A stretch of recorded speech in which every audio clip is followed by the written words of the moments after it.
ଏମାଟି ଛୁଇଁ ଶପଥ କର ଏହାର ଧୂଳି ମୁଣ୍ଡରେ ମାର। ସୁନାଠୁ ବଳି ଏ ଖାଣ୍ଟିରେ ଇଏ ପରା ମୋ ପୁଣ୍ୟ ଭାରତ ମାଟିରେ।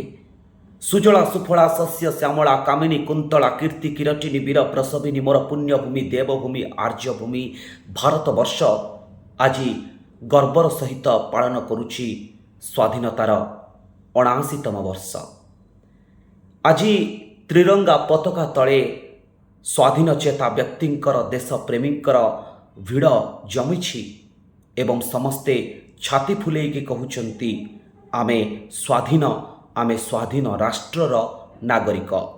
କିନ୍ତୁ ବନ୍ଧୁ, ଯେତେବେଳେ ସ୍ୱାଧୀନତା ଦିବସ ଆସେ ସେତେବେଳେ ଅନେକ ପ୍ରତିଶ୍ରୁତି ଅନେକ ସଂକଳ୍ପ ଆମେ ଗ୍ରହଣ କରିଥାଉ।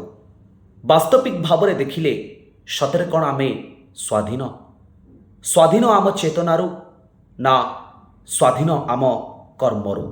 ସ୍ୱାଧୀନ ଆମ ସମ୍ମାନରୁ ନା ସ୍ୱାଧୀନ ଆମ ପରିଚୟରୁ?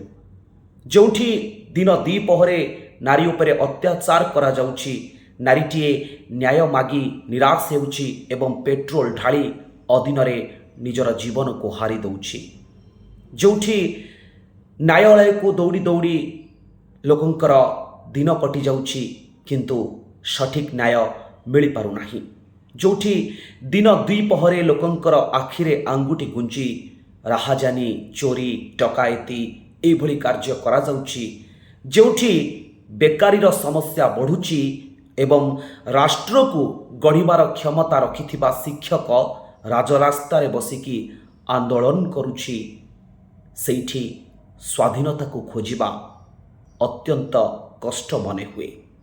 ପ୍ରକୃତରେ ଆମେ କେତେ ସ୍ୱାଧୀନ? ଯେତେବେଳେ ଆମେ ନିଜର ଘରର ଚତୁଃପାର୍ଶ୍ୱକୁ ଆମେ ଚାହୁଁଛୁ, ନିଜ ଘରର ପରିଧିକୁ ଆମେ ଦେଖୁଛୁ, ସେତେବେଳେ ବେଳେବେଳେ ଆମକୁ ସଂକୁଚିତ ମନେ ଲାଗୁଛି। ଆମକୁ ଲାଗୁଛି ଯେମିତି ଆମେ କୌଣସି ନା କୌଣସି ବଳୟରେ ବନ୍ଦୀ ହୋଇକି ଅଛୁ, ଯେଉଁଠି ପରିବେଶ ବିଭିନ୍ନ ପ୍ରକାରର ପ୍ରଦୂଷଣର ବଳୟରେ ବନ୍ଦୀ ହୋଇକି ଅଛି, ଯେଉଁଠି ପରିବେଶ ସ୍ୱାଧୀନ ନାହିଁ, ଯେଉଁଠି ମାଟି ସ୍ୱାଧୀନ ନାହିଁ, ସେଠି ଆମେ ସ୍ୱାଧୀନତାର କଥା କିଭଳି ଭାବରେ ଉଠେଇବା? ତେଣୁ ପ୍ରଶ୍ନ କରିବା ଦରକାର, ବୁଝିବା ଦରକାର ଯେ ସତରେ ଆମେ କେତେ ସ୍ୱାଧୀନ।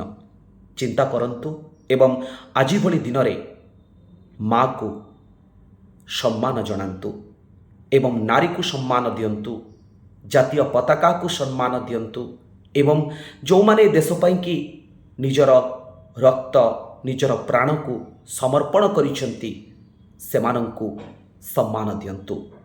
ଭାରତ ମାତା କି ଜୟ। ବନ୍ଦେ ଉତ୍କଳ ଜନନୀ। ଜୟ ହିନ୍ଦ।